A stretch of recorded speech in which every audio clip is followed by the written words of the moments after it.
के बारे में जानकर बिएड्रेस मैनुअल से इस अफेयर को राज रखने का वादा करने के लिए कहती है और फार्लैंडो से नाराज होने की बजाय बिएड्रेस उसे संभालने लगती है, जिसके बाद उसे बेहतर महसूस कराने की कोशिश भी करती है। मैनुअल एक नई दुनिया देख रहा था और इस दुनिया में उसे फुनासांता के साथ खुशी मिल रही थी। उस दिन अचानक उन्हें दो अनजान लोगों को छत हुई शुरू होती है और हमें 10 साल के लड़के मैनुअल को दिखाया जाता है। उसे अपने माता पिता के तलाक की वजह से अपने एक रिश्तेदारों के साथ रहना पड़ता है। मैनुअल 3 महीने के लिए स्पेन के दूसरे शहर में अपने चाचा हुआन के घर रहने के लिए आया था, लेकिन उसे स्टेशन पर काफी टाइम इंतजार करना पड़ता है। मैनुअल पहली बार अपने रिश्तेदारों से मिल रहा था और अपने माता पिता से दूर आकर वह उदास था, पर उसका अपने घर से दूर रहना जरूरी था क्योंकि उसके माता पिता एक दूसरे को तलाक देने वाले थे। मैनुअल जब हुआन के घर पहुंचता है तो उसे पता चला कि उसके 3 चाचा हैं, जो कि यह तीनों बड़े ही लौंडियाबाज आदमी हैं। ये लोग एक ही बिल्डिंग में रहते हैं, मगर मैनुअल को 3 महीनों के लिए अलग अलग घरों में रहना होगा। पहले मैनुअल हुआन के घर में रहने लगा। अगले ही दिन वह अपने चाचा की दुकान गया, जहां सिर्फ खूबसूरत लड़कियां होती हैं, और मैनुअल अपने चाचा को उन लड़कियों के साथ फ्लर्ट करते हुए देखता है। मैनुअल उससे काम सीख रहा था, पर तभी वहां उसकी बेटी फुनासांता आ जाती है, जिसे देखते ही मैनुअल उसे पसंद करने लगता है। मैनुअल अपने चाचा और उसकी बेटी फुनासांता के साथ वक्त बिताकर बहुत खुश था और एक दिन हुआन उन दोनों को शहर से दूर घुमाने लेकर जाता है, जहां पर शांति के माहौल में हुआन उन दोनों को पेंटिंग सिखाने लगता है। हुआन ने मैनुअल को कुदरत की खूबसूरती के बारे में बताता है और ये लोग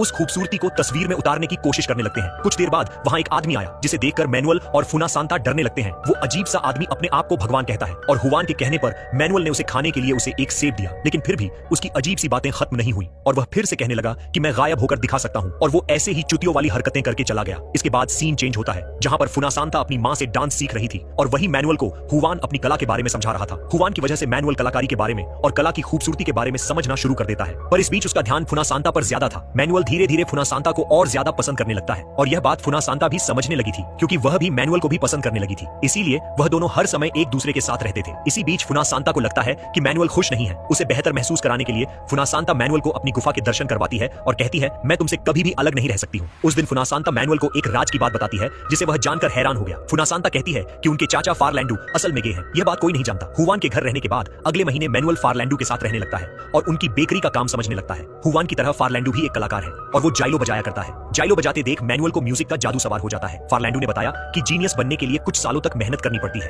अगर एक दिन भी मेहनत में कोई कमी रह जाएगी तो म्यूजिक हमारा साथ छोड़ देता है। फार्लैंडो का अफेयर उसके असिस्टेंट पेलू के साथ चल रहा था और यह बात मैनुअल जानता था। फार्लैंडो की पत्नी बिएड्रेस इस बात से नाराज थी। उसका पति काम पर ध्यान नहीं देता है, पर फार्लैंडो का कहना था कि यह काम उसे खुशी नहीं देता, उसे तो सिर्फ पेलू से खुशी मिलती है। एक दिन उसका असिस्टेंट पेलू ने उसे बताता है कि मेरी शादी होने वाली है, इसलिए फार्लैंडो को छोड़ना होगा। उन दोनों के बीच हो रही सारी बातें मैनुअल और फुनासांता भी सुन रहे थे। पेलू के जाने से फार्लैंडो का दिल टूट जाता है और अपनी जान देने की कोशिश की, पर वह ऐसा कर नहीं पाता है। उस शाम जब मैनुअल बिएड्रेस के कमरे में आता है तो बिएड्रेस मैनुअल से कहती है कि क्या उसे बिएड्रेस खूबसूरत लगती है या फिर नहीं, और वो मैनुअल से अजीबोगरीब बातें पूछने लगती है। तब मैनुअल ने फार्लैंडो और पेलू के बारे में उसे बता देता है। इस अफेयर पर आते हुए देखता है। तब फुनासांता ने बताया कि वह अमेलियो की बेटी लोली और उसका बॉयफ्रेंड है, जो गाजा लेकर वहां से भागा है। फुनासांता को तब कुछ नजर आया और वह कहने लगी कि मेरे घर में कुछ गलत हो रहा है। घर की ओर जाने पर उन्हें पता चला कि फार्लैंडो को दिल का दौरा आने से उसकी मौत हो गई है। हर कोई परेशान था, मगर उन सबसे ज्यादा परेशान बिएड्रेस थी। उसने बताया कि अचानक से जमीन पर गिर पड़े और उसकी मौत हो गई। हुआन और उसके बड़े भाई अमेलियो ने फार्लैंडो को जमीन पर बेहोश देखा। उन्हें समझ आया कि दिल का दौरा पड़ा है। सही समय पर अमेलियो उसे बचाने में कामयाब हो जाता है। उस दिन के बाद मैनुअल अमेलियो के घर में रहने लगा। अमेलियो की बहन मार्गरेटा मैनुअल को पढ़ाने लगी, पर मैनुअल उसे और अमेलियो की पत्नी लूला को परेशान करता रहता है। एक दिन मैनुअल के पिता एंटोनियो का फोन आता है और मैनुअल को पता चला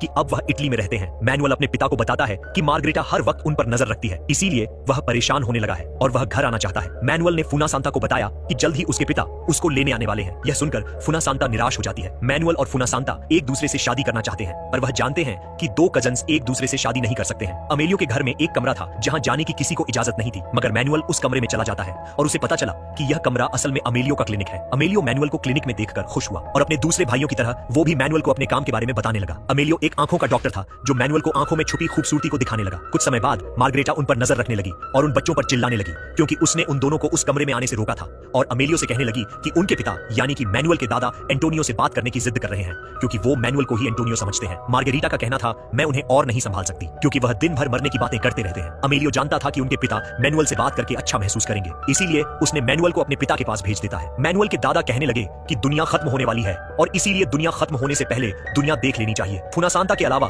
किसी को भी मैनुअल के दादा की बातें समझ नहीं आती थी, और फिर यह कहने लगे घर में कई सारे राज दफन है और वह सारे राज परिवार को शर्मिंदा कर सकते हैं, और वह खुद भी अपना राज बताने वाले थे, पर वो ये बात बताते हुए अपनी बात बताना भूल जाते हैं। जब उन्हें अपनी बात याद आती है तो उन्होंने बताया कि मैं वर्ल्ड वॉर का हिस्सा रह चुका हूँ। उस दौरान एक आदमी को बहुत बुरी तरह मारा था और उसे मारकर इसी घर के भीतर गाड़ दिया था। वह यह राज बताने के बाद यह कहने लगे कि उन्हें एक ऐसी जगह जाना है जहां वह सुकून की सांसें ले पाए। यही कहकर वह सो गए। कुछ देर बाद मैनुअल लोली के साथ समय बिताने लगा और वह यह सोचने लगा कि लोली खूबसूरत दिखने के लिए अपने चेहरे पर अलग अलग तरह की क्रीम लगा रही होती है। तो मैनुअल उसे उसके बॉयफ्रेंड और गाजा के बारे में पूछता तो वह नाराज हो गई। अपने बॉयफ्रेंड और गाजा की बात राज रखने के लिए समझाकर दिखाकर वहां से चली जाती है। मगर वह यह नहीं जानती थी कि उसका पूरा परिवार पहले से जानता है कि उसका बॉयफ्रेंड चूतिया है। इस बीच मैनुअल मार्गरेटा को अजीब सी बातें करते हुए देखने लगता है और मार्गरेटा से पूछता है।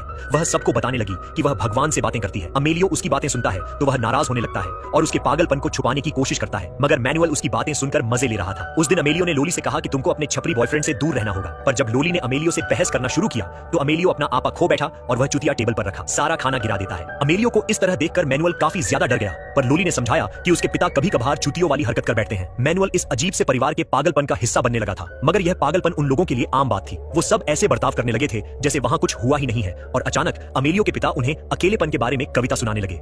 वह कविता उन्होंने मैनुअल के पिता एंटोनियो के लिए लिखी थी और अमेलियो को अपने सामने देखकर उन्होंने बताया कि वह यहाँ उसके आने का इंतजार कर रहे थे। अमेलियो के पिता अल्जाइमर रोग की वजह से वह सब कुछ भूलने लगे और वह अपने घर का रास्ता भटक गए, इसलिए वह एक गार्डन में आकर बैठ गए। फुनासांता वह जानती थी कि उसके दादा पेड़ पक्षियों से प्यार करते हैं, इसीलिए वह समझ गई थी कि वो इसी जगह उन्हें मिल जाएंगे। उस वक्त मैनुअल के दादा ने कहा वह समुंदर देखना चाहते हैं क्योंकि वह सुकून की सांस वहीं ले पाएंगे, और मौत की बातें फिर से करने लगे।